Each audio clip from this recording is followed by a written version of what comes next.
की फतेह। सारिया संगतां एडा वड्डा कारज फतेह होया है। गुरु साहब ने सब के सिर ते मेरा भरे हथ रखे है।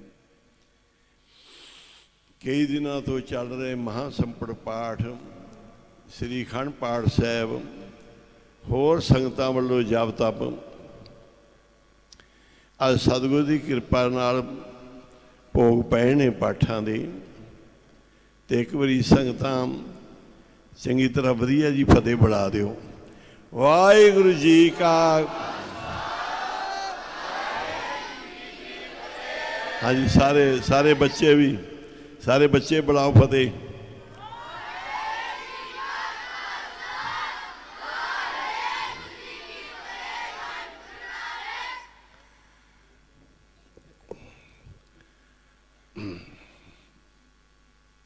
धन धन बाबा महानाम सिंह जी महाराज जी दे पवित्र तप स्थान ते तपोभूमि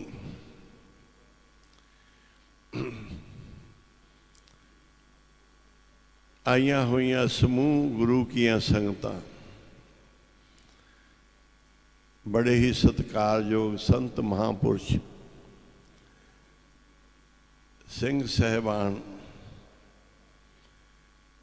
रागी ढाडी प्रचारक जथे, गुणी ज्ञानी, सबनू जी आया नू, जी आया नू, जी आया नू। जिन्ने कदम रखे सिर मत्थे ते, जिन्ना रावां तो आए उन्हां रावां दे सदके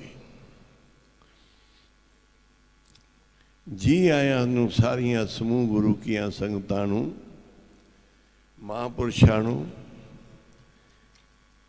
अज दा बाबा जी दा 10 बजे रात नू पोह वधी 8 जदों असी सारी बाबा जी दियां लिखतां खोलियां ते श्री राम सिंह जी मलूके वालियां दा थले नाम है। ते पोह वधी 8 नू रात नू 10 बजे बाबा महानाम सिंह जी ने ये 5 भूतक शरीर नू त्यागन दा ये चरित्र जो शरीरक मर्यादा है वो कीती है। महापुरुष सदा ही हाजिर नाजर ने। बाबा जी का उस तरह ही सारा तप है। सारिया शक्तियां महापुरखों के स्थान ते वसदियां ने। जिथे नाम जपया जाए, जिथे साधु होण,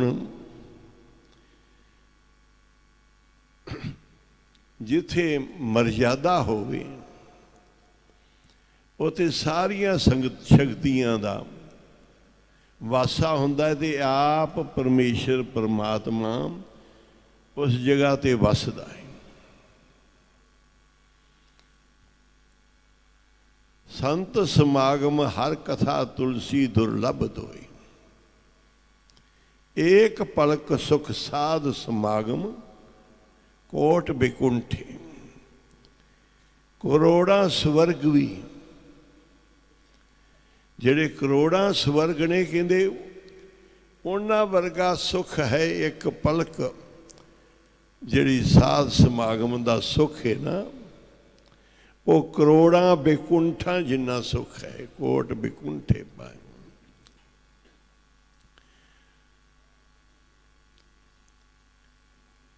सब ते उच्चे जानी आखिया है महापुरुष, सब तो उच्चे जान। हर जन वड्डे वड्डे बड़ उच्चे, सब उपर वड्डे वडोना। ये साधु महापुरुष बहुत ही वड्डे बड़े उच्चे।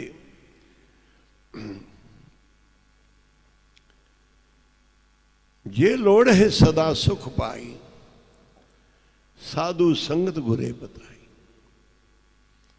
क्योंकि उहाँ जपिए केवल नाम, साधु संगत पार करा। कोहर बिना कैसे असवार, साधु बिन नहीं दरबार। साधु बिन ऐसे अवगत जाइए।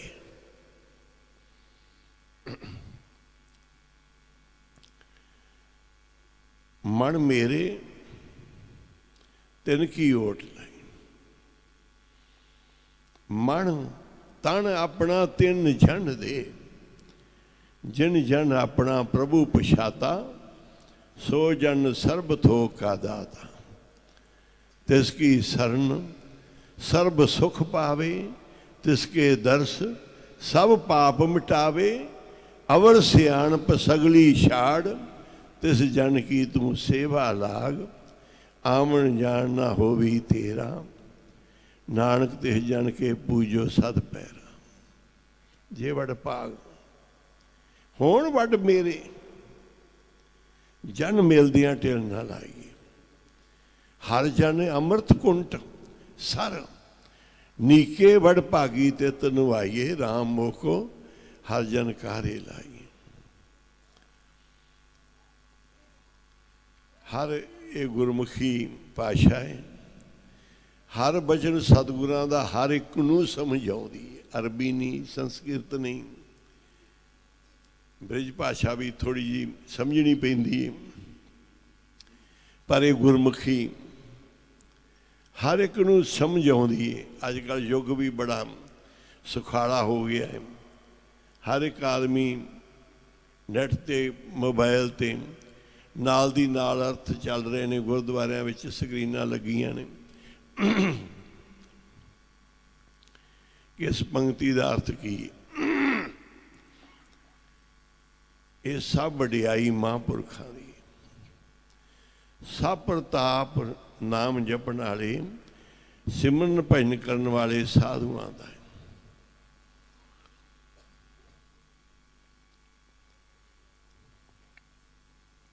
बाबा जी दे धन धन बाबा महानाम सिंह जी महाराज, जिन्हां तो वरस आए हुए धन धन बाबा नंद सिंह जी महाराज, ते धन ही महापुरख श्री राम सिंह जी महापुरख मलूके वाले, ते धन ही सन संत बहाल दास जी। बाकी पता ही नहीं किन्नी कू गिनती। इतिहास पढ़े तो पता लगता है, फिर पता लगता है संत मिले कुछ सुनिए कहिए। बबाणियां कहानियां पुत सपुत करें, पढ़ के सुन के ही पता लगता है महिमा का। कोई गुरमुख प्यारे सी बहादरगढ़ दे महापुरुष उन्होंने सन। उन्होंने बेनती की सी जी, रूमी वाले पुच्चो वाले महापुरखों दी बड़ियां कौतक सुनिया सी, उन्होंने स्थान के दर्शन करने। कहन लगे भी तुसी इस तरह करो, उन्हों दियां ना पहलो 13 किताबां ने, 13 भाग ने, वो मंगा के पढ़ो, फिर दर्शन करन जाओ, फिर तुहानू हर चीज़ की महिमा का पता लगेगा। हर चीज़ दे दर्शन करन दे, स्थान दर्शन करन दे पहलू ही अंदर थां बन जाएगा।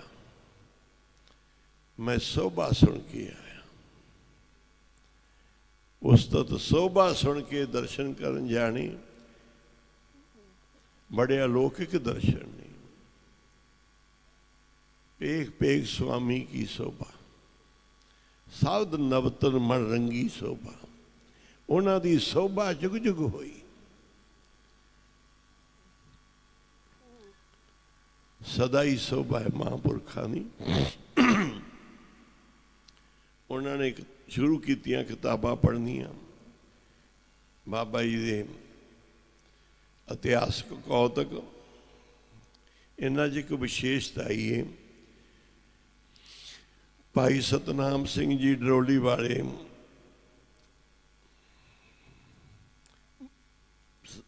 ਭਾਈ ਰਤਨ ਸਿੰਘ ਡਰੋਲੀ ਵਾਲੇ ਬਾਬਾ ਜੀ ਦੇ ਕੋਲ ਸਾਰਾ ਸਮਾਂ ਹੀ ਰਹੇ ਸੀ। ਫਿਰ ਬਾਬਾ ਆਨੰਦ ਸਿੰਘ ਜੀ ਕੋਲ ਭੇਜਤਾ ਸੀ। ਬਾਬਾ ਜੀ ਉਹਨਾਂ ਤੋਂ ਬੜੇ ਕੌਤਕ ਸੁਣਦੇ ਸੀ ਤੇ ਰੰਗ 'ਚ ਆ ਜਾਂਦੇ ਸੀ। ਡਰੋਲੀ ਸੁਨਾ ਪੁੱਛੋ ਵਾਲਿਆਂ ਦੀ ਸਾਖੀ, ਪੁੱਛੋ ਵਾਲਿਆਂ ਦਾ ਕੌਤਕ, ਜਿਵੇਂ ਬਾਲਾ ਜੀ ਤੋਂ ਗੁਰੂ ਅੰਗਦ ਸਾਹਿਬ ਜੀ ਸੁਣਦੇ ਆ ਆਪਣੇ ਸਤਿਗੁਰਾਂ ਦੇ, ਆਪਣੇ ਮਹਾਂਪੁਰਖਾਂ ਦੇ ਕੌਤਕ ਸੁਣ ਕੇ ਫਿਰ ਪਤਾ ਹੈ ਕੀ ਕੀ ਇਤਿਹਾਸ 'ਚ ਆਉਂਦਾ ਹੈ ਕਿ ਕਈ ਵਾਰੀ ਕਈ ਘੰਟੇ, ਕਈ ਵਾਰੀ ਸਾਰਾ ਦਿਨ ਗੁਰੂ ਅੰਗਦ ਦੇਵ ਜੀ ਮਹਾਰਾਜ ਬਸ ਸਮਾਧ ਅਵਸਥਾ ਵਿੱਚ ਹੀ ਚਲੇ ਜਾਂਦੇ ਆ ਕਿ ਇੰਨੇ ਵੱਡੇ ਗੁਰੂ ਨਾਨਕ ਸਾਹਿਬ ਜੀ, ਉਹੀ ਧੰਨ ਗੁਰੂ ਨਾਨਕ ਸਾਹਿਬ ਜੀ ਮਹਾਰਾਜ ਸ੍ਰੀ ਗੁਰੂ ਰਾਜ ਅਬਚਲ ਟਲ ਆਦਿ ਪੁਰਖ ਫਰਮਾਇਓ, ਸਦਾ ਹੀ ਜੁਗ ਜੁਗ ਏਕੋ ਵੇਸ, ਤੇਰੇ ਨਾਮ ਅਨੇਕਾਂ ਰੂਪ ਅਨੰਤਾ।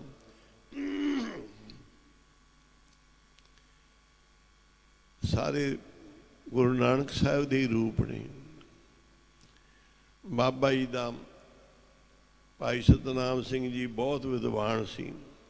ਨੱਥੂ ਵਾਲਾ ਜਦੀਦ ਉੱਥੇ ਬਹੁਤ ਹੀ ਉੱਚ ਕੋਟੀ ਦੇ ਨਿਰਮਲੇ ਮਹਾਂਪੁਰਖ ਨਿਰਮਲਿਆਂ 'ਚ ਮੰਨੇ ਜਾਂਦੇ ਸੀ। ਬਾਬਾ ਰਾਮ ਸਿੰਘ ਜੀ ਨੂੰ ਪਤਾ ਹੋਊਗਾ ਉਹਨਾਂ ਮਹਾਂਪੁਰਸ਼ਾਂ ਦਾ, ਮੈਨੂੰ ਥੋੜ੍ਹਾ ਨਾਮ ਵਿਸਰ ਗਿਆ। ਬਹੁਤ ਹੀ ਵਿਦਵਾਨ ਸੀ।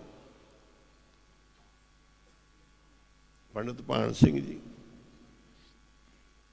ਇੱਧਰ ਦੋਦਰ ਇਹ ਸਾਰੇ ਇਲਾਕੇ ਦੇ ਵਿੱਚ ਕਾਫੀ ਮਹਾਂਪੁਰਖ ਸਨ। ਇੱਥੋਂ ਦੇ ਬਹੁਤ ਮਹਾਂਪੁਰਖ ਕੌਂਕਿਆਂ ਦੇ, ਹੋਰ ਕਈ ਥਾਵਾਂ ਦੇ, ਹਰਿਦੁਆਰ ਨਿਰਮਲੇ ਮਹਾਂਪੁਰਖਾਂ ਵਿੱਚ ਬਹੁਤ ਹੀ ਸਾਧੂ ਨੇ।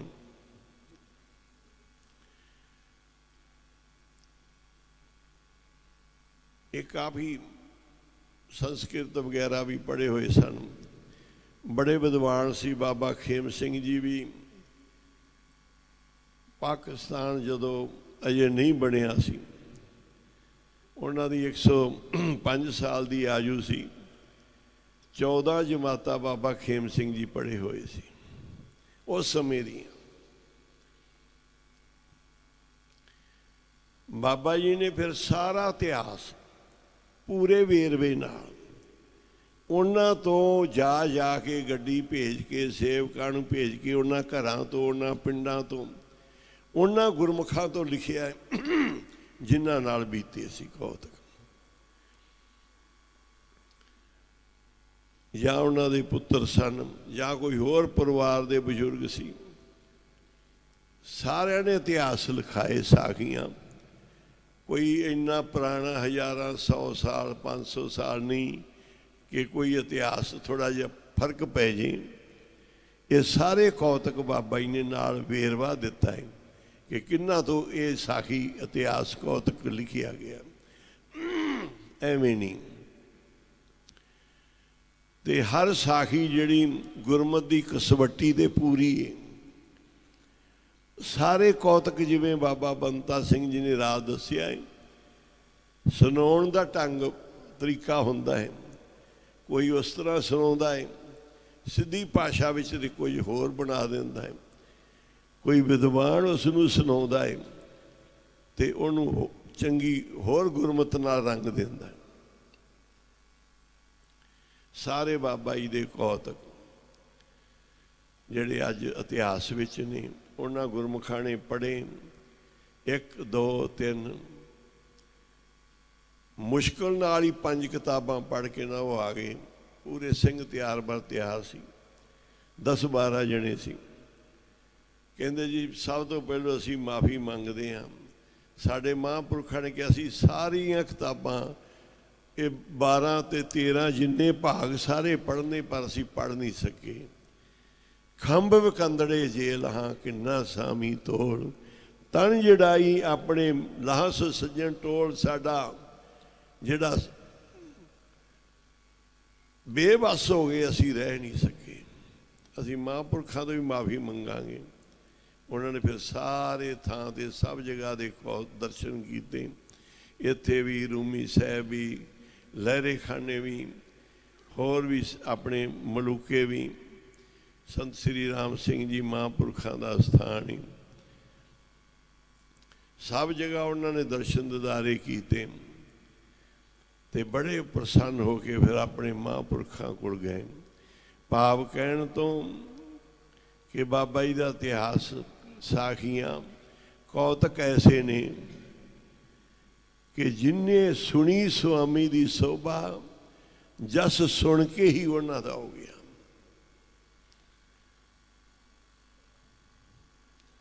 ਸੁਣ ਕੇ ਹੀ, सुन कर नाम तुम्हारा प्रीतम, सुन सुन के प्रापे खण का जाओ। बाबा जी दे बाबा आनंद सिंह जी महाराज ने 12 साल का तकरीबन समा जेड़ा बाबा जी बाबा महानाम सिंह जी के हुक्म अनुसार थे बहुत करड़ी ਪ੍ਰੀਖਿਆ, करड़ी पढ़ाई की थी। सारे ही सेवकां ने बहुत कमाइयां कीतियां ते अज थां थां तो महापुरुष साधु जन वरसाए हुए। नानकसर तो होर संप्रदावां दे विचों आए ने, सारियां नूं जी आया। साडे संत राम सिंह जी महापुरख सिंगड़े वाले, बाबा धन्ना सिंह जी, संत हरचंद सिंह जी कुटिया वाले, महापुरुष संत बाबा गुरदेव सिंह जी भाई की समाध वाले, उन्होंने तो वरसाए हुए। बाबा कुलवंत सिंह जी हजूरी रागी, मलुके वाले महापुरखों तो वरसाए हुए संत जसप्रीत सिंह जी, सिंह साहब ज्ञानी इकबाल सिंह जी जिन्होंने बहुत लंबी सेवा निभाई है। संत बाबा हरी सिंह जी महापुरख जीरे वाले, बाबा तजिंदर सिंह जी जिंदू, बाबा कुंदन सिंह जी, बाबा हरभजन सिंह जी नाल, संत गरमेल सिंह जी नाल सेवा करते। साढ़े नाल भी समागमां ते संत बलविंदर सिंह जी कुराली तो ते बेअंत महापुरुष बाबा जी दे वरसाए हुए अस्थानां तो ते बेअंती सारे संगी देसां प्रदेसां तो सब पास्यों जी आया आए ने। जी आया नूं, जी आया नूं सारियां नूं, सारियां दे नाम बाबा तजिंदर सिंह जी जिंदू जी कई वारी दास तो रह भी जान गए होणगे। बेअंत कीर्तनी जथे आ वो सब दे फिर नाम लौस करनगे। हुण पहलों भाई की समाध तो बाबा कुलवंत सिंह जी वो हाजरियां भरनगे, वाजियां ते बैठणगे सारा जथा। बहुत ही कृपा की है जी आया नूं। फिर सारे महापुरख समा लाउणगे। बाकी सब संगतां महापुरखों के साधुओं के दर्शन कर रही ने। स्कूलों के 30-40 स्कूलों तो टीचर बच्चे आए ने। बहुत स्थाना ठाठा तो मुखी जड़े संत दर्शन सिंह जी